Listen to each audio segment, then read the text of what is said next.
Hey guys, it's Jordan with WTI.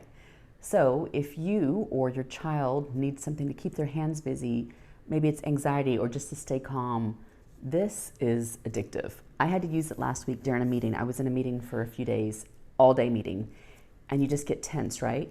My daughter uses it with her anxiety. You can use it in public. There's virtually no sound with it. You can use it during meetings on Zoom or in person or in crowds. This is the Karmagami sensory toy for kids or adults. Makes a great gift. I use my daughters all the time.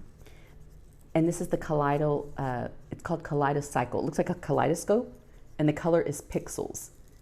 Do you see? It's never ending. You can just keep doing this. It is so satisfying. It's so easy to use, and it keeps your hands busy. So when you need something and you just don't want to sit there and piddle your thumbs, look at the Karmagami sensory for kids. This is the pixels color, and that is my point of view.